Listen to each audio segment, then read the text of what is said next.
Hi friends, ನಮಸ್ತೆ. ಎಲ್ಲರೂ ಹೇಗಿದ್ದೀರಾ? ತುಂಬಾನೇ ಚೆನ್ನಾಗಿದ್ದೀರಾ ಅಂತ ಅನ್ಕೊಂಡಿದೀನಿ.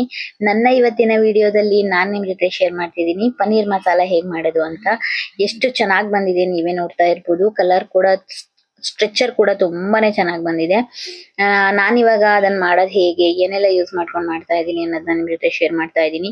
ನಾನಿಲ್ಲಿ ಒಂದು ಕುಕ್ಕರ್ನ ಯೂಸ್ ಮಾಡ್ಕೊಂಡಿದ್ದೀನಿ. ಅದಕ್ಕೆ 3 ಟೊಮೊಟೊ, 1 ಈರುಳ್ಳಿ, ಒಂದ್ 4ರಿಂದ 5 ಬ್ಯಾಡಗಿ ಮೆಣಸಿನ್ಕಾಯಿ, ಒಂದ್ 10 ಗೋಡಂಬಿ, ಒಂದ್ 10 ಎಸ್ಲು ಬೆಳ್ಳುಳ್ಳಿನ ಸಿಪ್ಪೆ ತೆಗೆದು ಹಾಕೊಂಡಿದೀನಿ. ಮತ್ತೆ 1 ಇಂಚು ಶುಂಠಿನ ಹಾಕೊಂಡು 1 ಸ್ಪೂನ್ ಎಣ್ಣೆ ಹಾಕೊಂಡು ನಾನು ಇದನ್ನ 1 ವಿಷಲ್ ಆಗ ಹಾಗೆ ಕೂಗಿಸ್ಕೊಂತೀನಿ. ಅದು ಚೆನ್ನಾಗಿ ಬೇಯಬೇಕು. ಹೀಗ್ ಮಾಡ್ಕೊಳ್ಳೋದ್ರಿಂದ ಕಲರ್ ಸಖತ್ತಾಗಿ ಬರುತ್ತೆ. ನಿಜವಾಗ್ಲೂ ಹೋಟೆಲ್ ಸ್ಟೈಲ್ ಅಲ್ಲಿ ಇರುತ್ತೆ ಅಂತಾನೆ ಹೇಳ್ಬೋದು. ತುಂಬಾನೇ ಟೇಸ್ಟಿ ಆಗಿರುತ್ತೆ. ಈ ತರನು ಕೂಡ ಒಂದ್ಸರಿ ಮಾಡಿ ನೋಡಿ. ಅದಕ್ಕೆ ಅದನ್ನ ಆಗವರೆಗೆ ನಾನು ಇವಾಗ ಪಕ್ಕದಲ್ಲಿ ಒಂದು ಕ್ಯಾಪ್ಸಿಕಮ್ನ ಕಟ್ ಮಾಡ್ಕೊಂಡಿದೀನಿ. ಒಂದ್ ಅರ್ಧ ಈರುಳ್ಳಿನ ಕಟ್ ಮಾಡ್ಕೊಂಡಿದೀನಿ. ಮತ್ತೆ ಒಂದು 400 ಗ್ರಾಮ್ ಅಷ್ಟು ಪನ್ನೀರ್ನ ತಗೊಂಡಿದೀನಿ. ಇವಾಗ ನಾವು ಸೈಡ್ ಅಲ್ಲಿ ಇದನ್ನೆಲ್ಲ ಫಸ್ಟ್ ಫ್ರೈ ಮಾಡಿ ಇಟ್ಕೊಳ್ಳೋಣ. ಒಂದ್ ಕಡಾಯಿ ತಗೊಂಡು ನಾನು ಒಂದ್ ಸ್ವಲ್ಪ ಎಣ್ಣೆ ಹಾಕೊಂತಾ ಇದ್ದೀನಿ. ಅದು ಲೈಟ್ ಆಗಿ ಫ್ರೈ ಆಗ್ಬೇಕು. ಕ್ಯಾಪ್ಸಿಕಮ್ಮು, ಈರುಳ್ಳಿ ಮತ್ತೆ ಪನ್ನೀರು ಮೂರನ್ ಕೂಡ ನಾವು ಇವಾಗ ಸ್ವಲ್ಪ ಲೈಟ್ ಆಗಿ ಆಯಿಲ್ ಅಲ್ಲಿ ಫ್ರೈ ಮಾಡಿ ಇಟ್ಕೊಳ್ಳೋಣ. ಇದ್ರಿಂದ ಅದೆರಡು ಕ್ರಂಚಿಯಾಗಿ ಸಿಗ್ತಾ ಇರುತ್ತೆ ಬಾಯಿಗೆ. ತಿನ್ಬೇಕಾದ್ರೆ ತುಂಬಾನೇ ಟೇಸ್ಟಿಯಾಗಿ ಅನ್ಸುತ್ತೆ. ಫುಲ್ ಯಾವ ತರ ಹೋಟೆಲ್ ಅಲ್ಲಿ ಮಾಡ್ತಾರೆ ಆ ತರನೇ ಟೇಸ್ಟ್ ಇರುತ್ತೆ. ಒಂದ್ಸರಿ ನೀವು ಕೂಡ ಮಾಡಿ ನೋಡಿ ನಾನ್ ಮಾಡೋ ಮೆಥಡ್ ಅಲ್ಲಿ. ಪನ್ನೀರ್ ಕೂಡ ಹಾಕೊಂಡು ನಾನು ಇವಾಗ ಫ್ರೈ ಮಾಡಿ ಇಟ್ಕೊಂತಾ ಇದ್ದೀನಿ. ಇದಾದ್ಮೇಲೆ ನೀವು ಪನ್ನೀರ್ನ ಬೇಕಂತ ಅಂದ್ರೆ ಒಂದು ಉಗುರು ಬೆಚ್ಚಗಿನ ನೀರಲ್ಲಿ ಹಾಕಿಟ್ರೆ ಪನ್ನೀರು ಸಾಫ್ಟ್ ಆಗಿರುತ್ತೆ.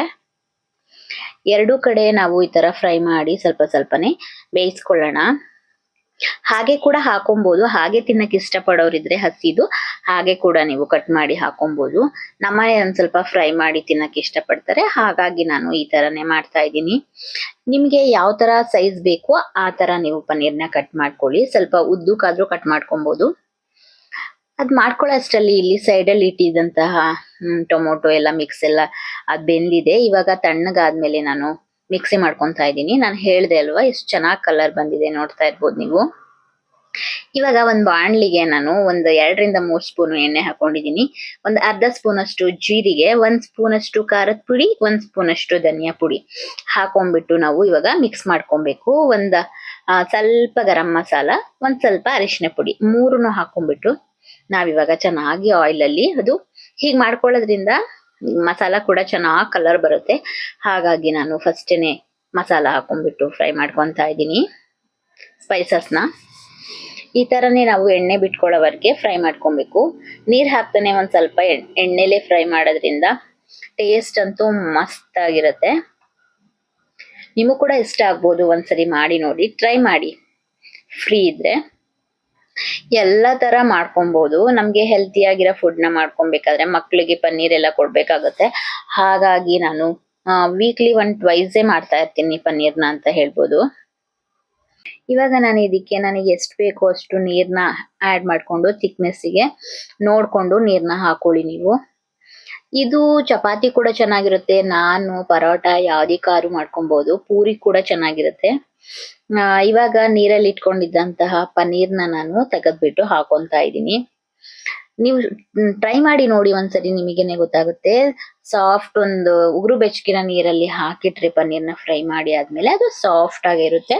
ಮತ್ತೆ ಸಬ್ಜಿ ಮಾಡಾದ್ಮೇಲೆ, ಪಲ್ಯ ಮಾಡಾದ್ಮೇಲೂ ಕೂಡ ಅದು ಸಾಫ್ಟ್ ಆಗೇ ಇರುತ್ತೆ. ಪನ್ನೀರ್ ಹಾಕೊಂಡು ಫ್ರೈ ಮಾಡ್ಕೊಂಡ್ಮೇಲೆ ಅವಾಗ್ಲೇ ಇಟ್ಕೊಂಡಿದ್ದಂತಹ ಕ್ಯಾಪ್ಸಿಕಮ್ ಮತ್ತೆ ಆನಿಯನ್ ಅದನ್ನ ಕೂಡ ಹಾಕೊಳ್ಳೋಣ ಇವಾಗ ನಾವು ಒಂದ್ ಸ್ವಲ್ಪ ರುಚಿಗೆ ತಕ್ಕಷ್ಟು ಉಪ್ಪು, ಒಂದ್ ಸ್ವಲ್ಪ ಗರಂ ಮಸಾಲ ಎಲ್ಲ ಹಾಕೊಂಡು ಮುಚ್ಚಳ ಮುಚ್ಚಿಬಿಟ್ಟು ನಾವು ಒಂದ್ 5ರಿಂದ 10 ನಿಮಿಷ ಬೇಯಿಸ್ಕೊಂಡ್ರೆ ಸಾಕು. ಮಸಾಲ ಫಸ್ಟ್ ಕೂಡ ನಾವು ಫ್ರೈ ಮಾಡ್ಕೊಂಡಿರೋದ್ರಿಂದ ಅಷ್ಟೊಂದು ಏನು ಇದ್ ಮಾಡ್ಕೊಳ್ಳೋದು ಬೇಡ, ಚೆನ್ನಾಗಿ ಬೆಂದಿರುತ್ತೆ ಅದು. ರುಚಿಗೆ ತಕ್ಕಷ್ಟು ಉಪ್ಪು ಮತ್ತೆ ಗರಂ ಮಸಾಲ ಹಾಕೊಂಡು ಒಂದ್ 5ರಿಂದ 10 ನಿಮಿಷ ಬೇಯಿಸ್ಕೊಂಡ್ರೆ ಸಾಕು. ಅದು ಮಸಾಲ ಎಲ್ಲ ಬೆಂದಿರೋದು ನಿಮ್ಗೆನೆ ಕಾಣಿಸುತ್ತೆ. ಆಯಿಲ್ ಎಲ್ಲ ಬಿಟ್ಕೊಳ್ಳುತ್ತೆ ಸೈಡ್ ಅಲ್ಲೆಲ್ಲ. ಅಲ್ಲಿವರೆಗೆ ನಾವು ಒಂದ್ ಸ್ವಲ್ಪ ಬೇಯಿಸ್ಕೊಂಡ್ಬಿಟ್ಟು ಅದನ್ನ ಎತ್ತಿಟ್ಕೊಳ್ಳೋಣ. ಇವಾಗ ಪನ್ನೀರ್ ಮಸಾಲ ರೆಡಿ ಆಗಿದೆ. ತುಂಬಾನೇ ಟೇಸ್ಟಿ ಆಗಿರುತ್ತೆ ಫ್ರೆಂಡ್ಸ್. ನೀವೊಂದ್ಸರಿ ಮಾಡಿ ನೋಡಿ. ನನ್ನ ವಿಡಿಯೋ ಇದಾಗಿರುತ್ತೆ ಇವತ್ತಿಂದು. ನೆಕ್ಸ್ಟ್ ವಿಡಿಯೋದಲ್ಲಿ ಸಿಗ್ತೀನಿ. ನನ್ನ ವಿಡಿಯೋಸ್ ಎಲ್ಲ ನಿಮಗೆ ಇಷ್ಟ ಆಗ್ತಿದ್ರೆ ಪ್ಲೀಸ್ ಒಂದು ಲೈಕ್ ಮಾಡಿ, ಶೇರ್ ಮಾಡಿ, ಸಬ್ಸ್ಕ್ರೈಬ್ ಮಾಡಿ. ನಿಷ್ಕಲಸ್ ಪ್ರಪಂಚ ಯೂಟ್ಯೂಬ್ ಚಾನಲ್ನ ಸಪೋರ್ಟ್ ಮಾಡಿ. ಇವಾಗ ನೋಡ್ತಾ ಇರ್ಬೋದು ನೀವು ಎಷ್ಟು ಚೆನ್ನಾಗಿ ಥಿಕ್ನೆಸ್ ಆಗಿರ್ಬೋದು ಪ್ರತಿಯೊಂದು ಕೂಡ ತುಂಬಾನೇ ಚೆನ್ನಾಗಿದೆ. ನಾನ್ ಕಾಂಬಿನೇಷನ್ ಆಗಿ ಪೂರಿ ಮಾಡಿದ್ದೆ, ಮಕ್ಕಳು ಕೂಡ ತುಂಬಾನೇ ಇಷ್ಟಪಟ್ರು, ತುಂಬಾನೇ ಚೆನ್ನಾಗಿದೆ ಅಂತ ಹೇಳ್ತಾ ಇದ್ರು. ನೆಕ್ಸ್ಟ್ ವಿಡಿಯೋದಲ್ಲಿ ಸಿಗ್ತೀನಿ. ಬಾಯ್ ಬಾಯ್.